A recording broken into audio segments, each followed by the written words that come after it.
Terima kasih pemirsa, Anda kembali menyaksikan Zona Bisnis dan kami akan kembali melanjutkan dialog terkait dengan pembentukan Satgas Impor Ilegal. Pak Wisnu, kita akan lanjutkan dialog. Pak, pertanyaan selanjutnya, seberapa besar Pak dampak dari impor ilegal yang selama ini berlangsung terhadap industri kita di dalam negeri, Pak? Mbak, dampaknya ini cukup besar. Nah, kita lihat kondisi saat ini produsen dalam negeri ini sangat terpukul, Mbak. Kita melihat bagaimana industri produsen ini sudah mulai berhenti akibat dari dampak ini. Karena bila mereka tetap melanjutkan, juga posisinya seperti kita ketahui tidak mendapat pasar dengan rate impor. Saya ambil contoh barang jilbab saja di Tanah Abang itu yang tidak mempunyai sesuai dengan label SNI dan seluruh persyaratan itu harganya masuk 20.000, Mbak. Sementara hasil produksi kita itu dipasarkan dengan angka 40.000 sampai 50.000 per item.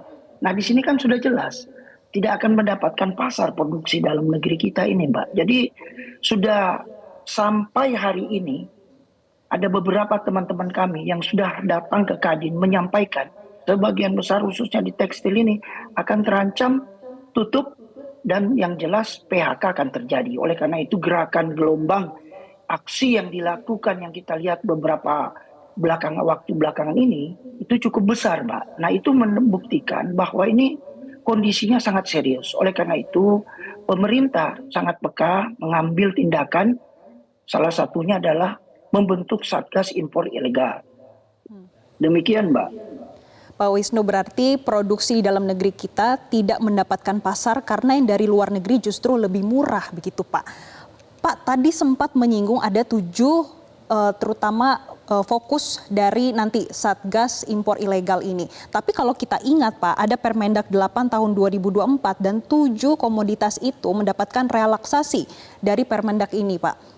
Kira-kira Permendak 8 tahun 2024 ini perlu dicabut nggak Pak?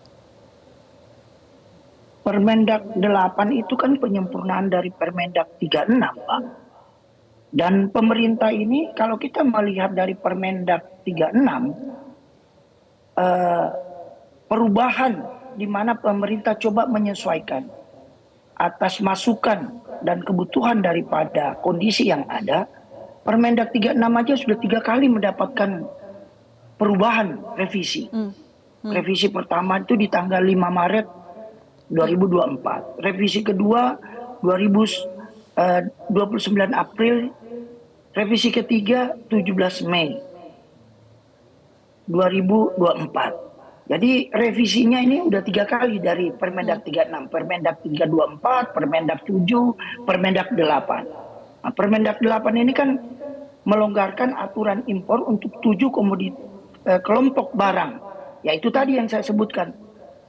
Tekstil dan pakaian jadi, barang tekstil, termasuk alas kaki, elektronik, keramik. Nah, kira-kira itu Mbak yang menjadi concern kita, di mana pemerintah cukup dengan melihat kondisi ini cukup peka juga mengantisipasi bagaimana keluhan daripada dunia usaha, Mbak.